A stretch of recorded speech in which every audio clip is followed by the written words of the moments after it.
This is my second allotment. I thought I'd update with some of the more unusual plants that I have here and just kind of go over what I'm growing this year. So starting off at the top, we have a oca here. I've never grown this before, it's the first time I'm growing it. It's meant to be like a bit like a potato that's also a little bit lemony. I don't really know until I've tried it, but it's going to be fun to try. Through here we've got a new guild. This tree here is a persimmon tree. It's Nikita's Gift. It's a cross between the American and Chinese, so we get a bit of the astringency, but you also still get all the sweetness from the other one. So it'll be interesting to see. It hasn't come out yet. It's looks like the buds are starting to swell. It was a bare root tree, so we'll see what happens with this shortly. Below that, I've got a bit of a guild situation going on. We've got some asparagus, there's some flowers, we've got the peony and a rhubarb. So this is going to be quite a nice little area, I believe. This patch here, you can't see anything at the moment, but what I'm growing is some bread poppies. Bread poppies are a type of poppy that the seed casing doesn't open, so it's much easier to store. These are a white poppy variety.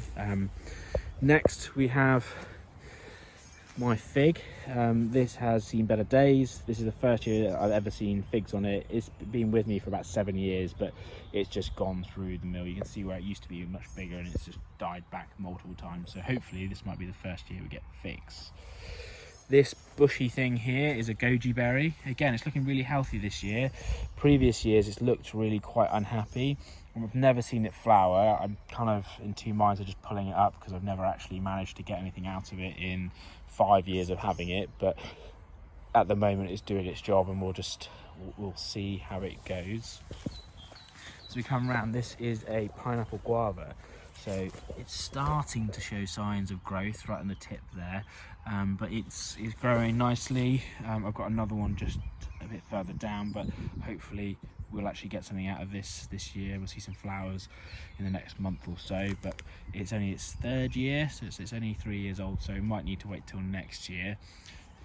Some yellow raspberries, and this is a cherry tree. It's had a really good fruit set this year by the looks of things, which is fantastic. You can see it's going to be fruiting really nicely. I just need to protect these from the squirrels and the slugs because they like to get at both of it. As we come round into our main growing area, most of this is actually potatoes, but we're going to be focusing on some trees and around it. So this one here is a Rona berry. I've not had it before. That's definitely not what it is. I don't know where that's come from, but I've heard these are a bit hit and miss, but it was on offer, so I thought I'd give it a go. This is a air layered gooseberry, so it's looking really happy this year, and considering it's his first year, it's got some fruit on it, so that's really exciting. Here is a peach tree that I grew from seed. It's got a bit of leaf curl on it, but generally looking really nice and happy. And then there's a twig over there and a twig here that's starting to leaf out. These are American pawpaws. So I've had one of these previously, but they died because I didn't look after them very well. So hopefully they produce fruits that are a bit like mango and banana. Again, never tried, but hopefully we'll manage to get it sorted this year, and maybe next year get some flowers. I'll be very surprised if they flower this year.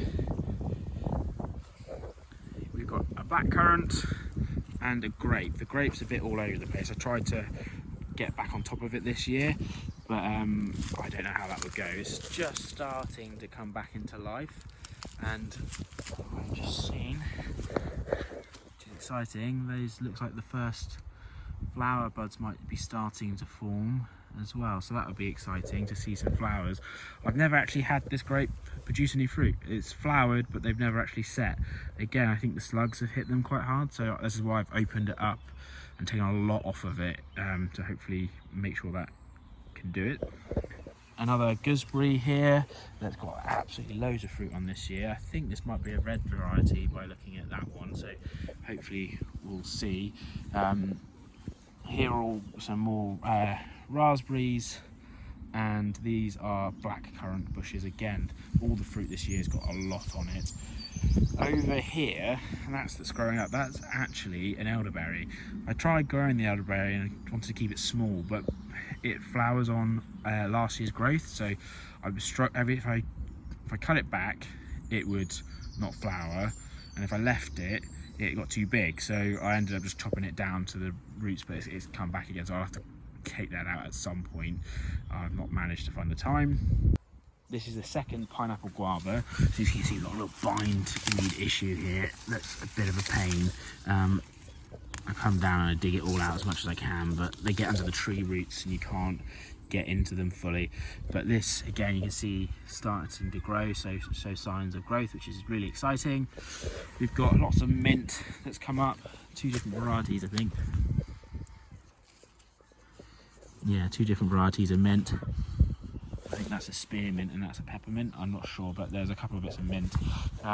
It started over here and they've slowly grown their way over into the middle. I just let them grow. They're quite a fun thing to grow in and around the strawberries.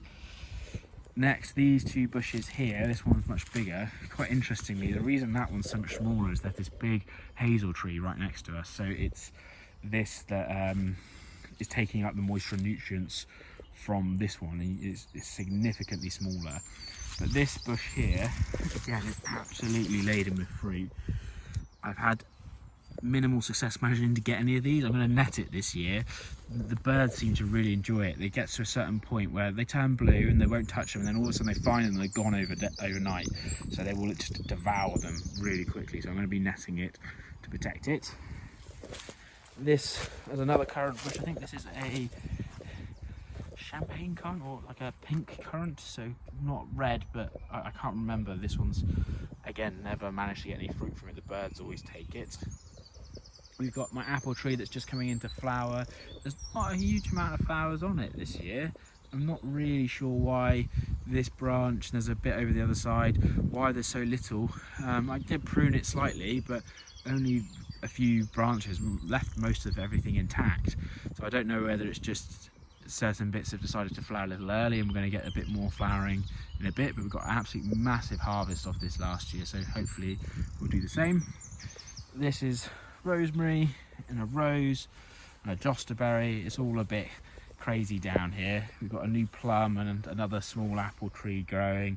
This is the part of the allotment that I've never really got into managing to get on top of. Part of the reason is this part down here used to be a stream, and it's literally clay all under here, like proper clay, really thick. You could build a pot with it, sort of clay. So I've just never managed to get on top of it, so I just tend to put a bunch of wood chip down, and it's one of the jobs this year is to try and get on top of everything here. And then obviously a little Christmas tree there that hasn't survived. I've tried a few of them, but what I find is where their roots have been so root bound and they've been inside for so long, they can't cope. It's still alive, as you can see, but it's barely alive. But yeah, that's everything I've got. Those are some of the unusual things that I'm growing, and it's more than enough to kind of keep me busy and keep on top of.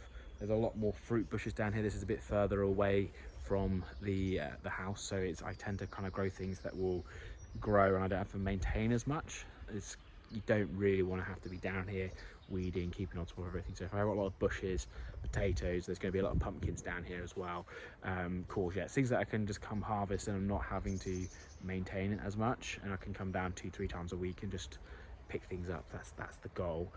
So yeah, that's where I'm at. If there's any questions, let me know.